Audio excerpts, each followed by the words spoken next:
En las sombras de la historia estadounidense, un nombre resuena con un eco perturbador: Dennis Rader, conocido infamemente como BTK. Este acrónimo, que significa Bind, Torture, Kill, no solo encapsula la brutalidad de sus crímenes, sino que también revela la mente retorcida de un hombre que logró permanecer en la oscuridad durante décadas. La narrativa de Rader es un viaje a través de la locura, el control y el horror, un relato que se despliega como un documental inquietante que desafía la comprensión de la naturaleza humana.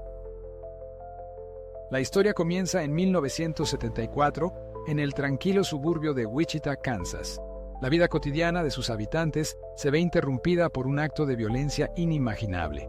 El primer asesinato de Rader, el de la familia Otero, fue un acto calculado que marcó el inicio de su reinado de terror. Con una frialdad escalofriante, Rader irrumpió en su hogar, atando a sus víctimas, torturándolas y finalmente asesinándolas. Este patrón se convertiría en su firma, una coreografía macabra que lo definiría a lo largo de los años. La comunidad, aterrorizada, se preguntaba cómo alguien podía ser capaz de tales atrocidades, mientras Rader se mezclaba entre ellos, llevando una vida aparentemente normal como un miembro respetable de la sociedad. La dualidad de Rader es inquietante. Era un hombre de familia, un padre y un esposo que asistía a la iglesia y trabajaba como funcionario de la ciudad. Esta fachada lo convirtió en un maestro del engaño, capaz de operar en la oscuridad mientras mantenía una vida pública que desmentía sus oscuros deseos. En su mente, Rader era un depredador, y sus crímenes eran una forma de arte. Cada asesinato era una declaración, una forma de reclamar su poder y control sobre la vida de otros. La psicología detrás de sus acciones es compleja. El deseo de reconocimiento lo llevó a enviar cartas a la policía y a los medios de comunicación, firmando con su apodo BTK. En estas misivas, Rader revelaba detalles escalofriantes sobre sus crímenes, buscando la atención que sentía que merecía. La década de los 80 fue testigo de un silencio inquietante en la actividad de Rader. La comunidad de Wichita respiró aliviada, pero este respiro era engañoso. Durante años, Rader había estado en un estado de latencia, pero su necesidad de control y reconocimiento nunca desapareció. En 1991, después de una pausa de varios años, el monstruo volvió a la acción, asesinando a su última víctima conocida, una mujer llamada Dolores Davis. Este crimen, que parecía ser el final de su historia, fue en realidad un preludio a su regreso a la atención pública.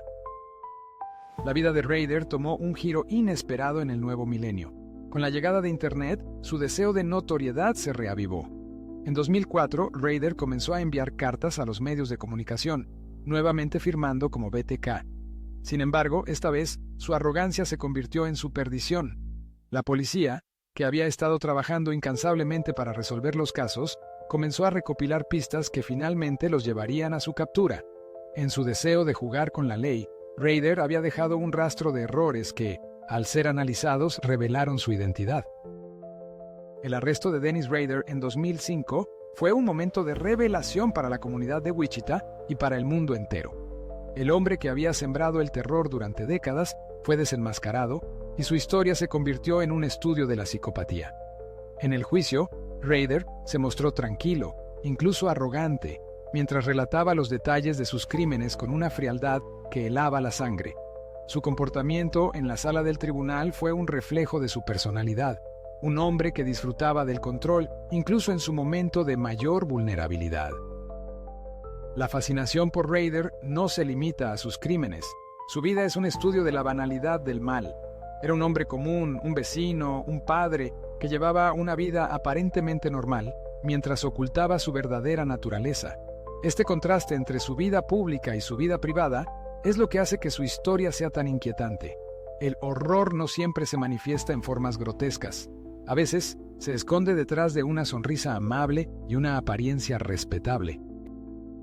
La historia de BTK también plantea preguntas sobre la naturaleza del mal. ¿Es el mal inherente al ser humano o es el resultado de factores externos? ¿Puede alguien que parece tan normal ser capaz de cometer actos tan atroces? La narrativa de Dennis Rader nos obliga a confrontar estas incógnitas, a explorar los rincones oscuros de la mente humana y a cuestionar la delgada línea que separa la cordura de la locura. Sus relatos son un recordatorio de que detrás de cada crimen hay vidas destrozadas y un dolor indecible. La tragedia de BTK no es solo la historia de un asesino, sino también la historia de las personas que sufrieron a causa de sus acciones. La comunidad de Wichita, que una vez fue un lugar de paz, se vio marcada por el miedo y la desconfianza. Las cicatrices de los crímenes de Rader perduran, recordando a todos que el mal puede estar más cerca de lo que imaginamos. El legado de Dennis Rader, el BTK, es un recordatorio escalofriante de que el horror puede estar escondido en la cotidianidad. Su historia es un testimonio de la complejidad de la naturaleza humana, un enigma que sigue desafiando la comprensión. A medida que exploramos su vida y sus crímenes, nos enfrentamos a la oscura realidad de que el mal puede llevar una máscara familiar y que, a veces, los monstruos son aquellos que menos esperamos. En el silencio de la noche, mientras la vida continúa, la historia de BTK perdura, un eco de advertencia que resuena en las sombras de nuestra propia existencia.